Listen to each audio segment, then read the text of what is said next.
All right, today we're going to talk about writing a professional email. Now, this may not seem like a very important skill, but it's actually super huge given how much our communication has moved from old traditional letters into emails, and how many emails that I get from students, even from parents, from teachers, even sometimes I write them myself, that really aren't up to snuff if we're writing into a professional context.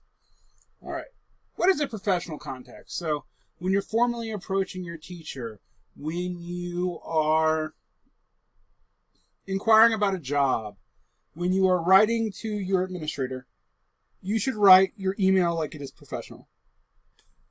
And there's a very easy way to do that. All right. You want to make a strong impression. You want your emails to be taken seriously, right? And you want to make sure your voice is heard. You don't want to be dismissed because you look like maybe you're not as intelligent as you actually are. Maybe you're writing in text speak. Maybe you're doing all these other things. Now, I'm not going to go into it a lot here, but what you have to remember is when you're writing to friends or in text or even texting, family members, you're writing in an informal register, right?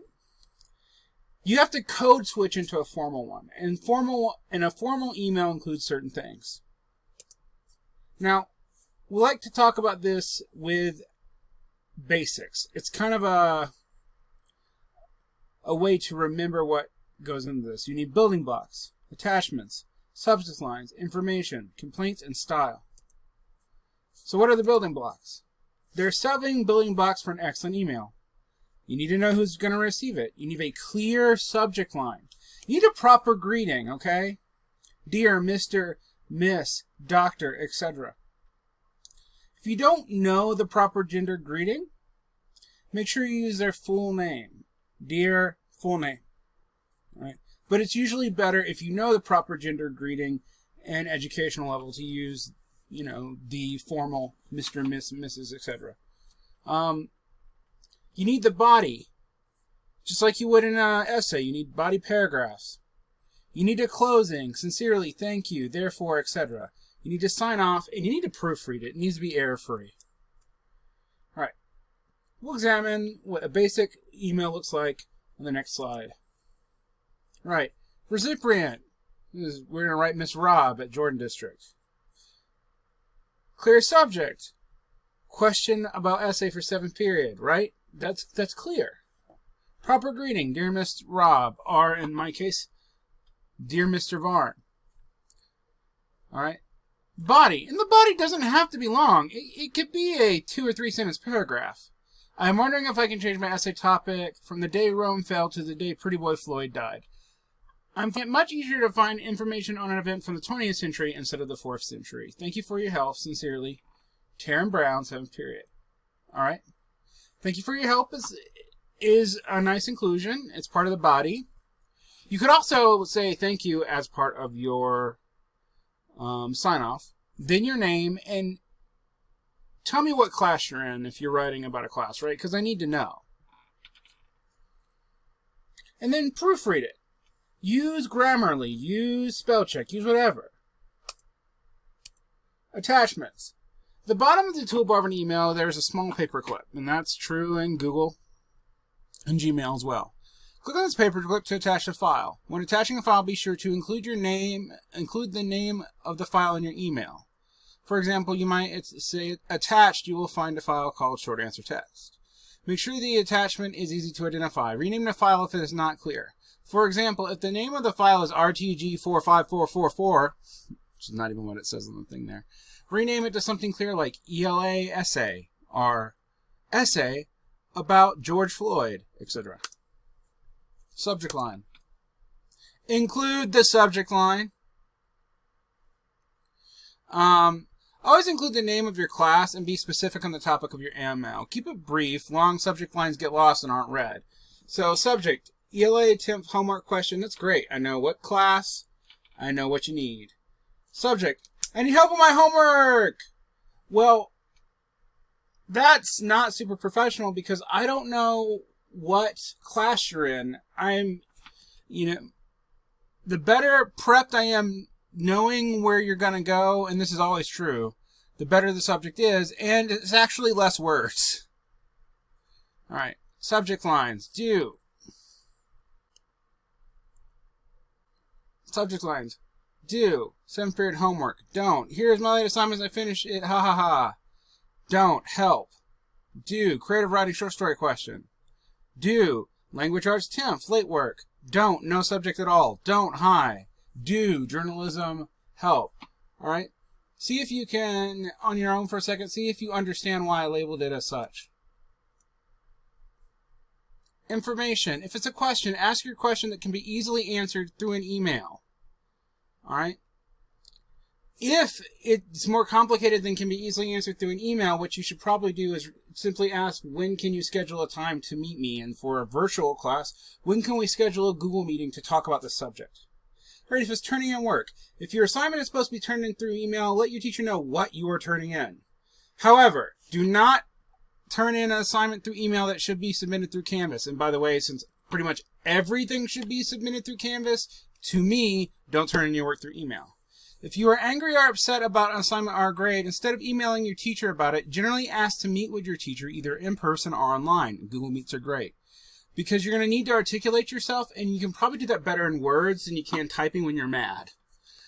If it's complicated, and if the information requires a lot of explaining, maybe it's best to set up a Google Meet with your teacher. Alright. Remember, once you can hit send, anyone can read your email. If you send an email to a teacher, it is saved. It is public records. Alright, complaint.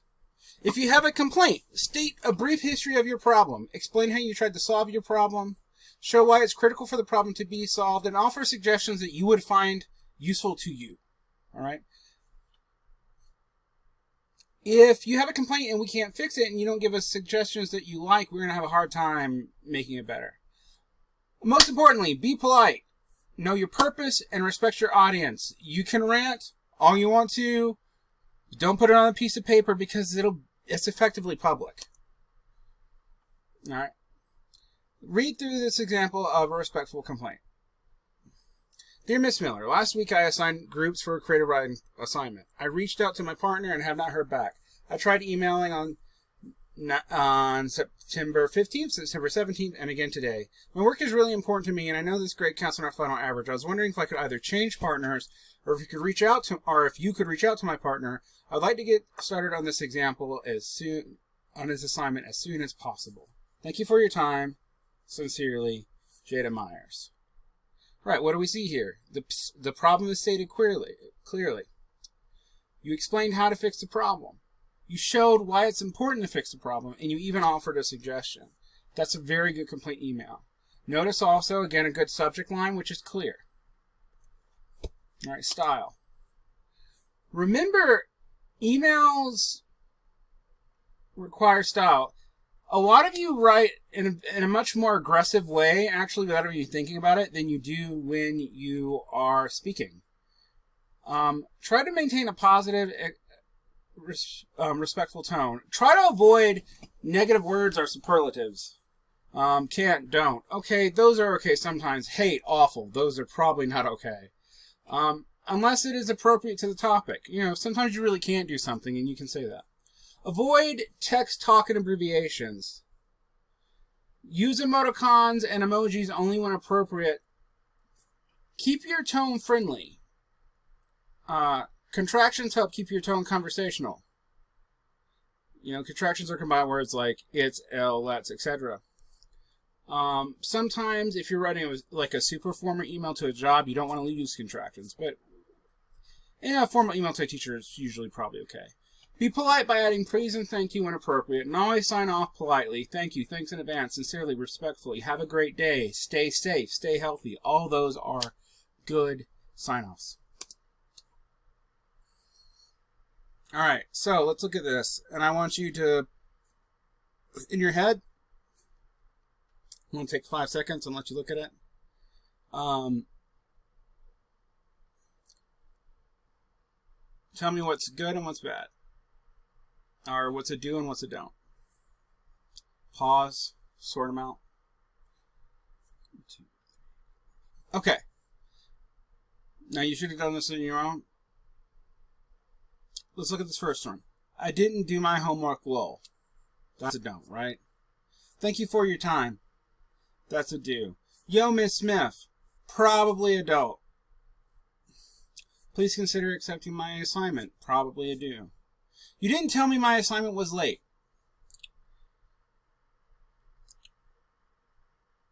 This one's borderline. I probably wouldn't do it. But if it's a true statement, then maybe you can get away with it. Peace out.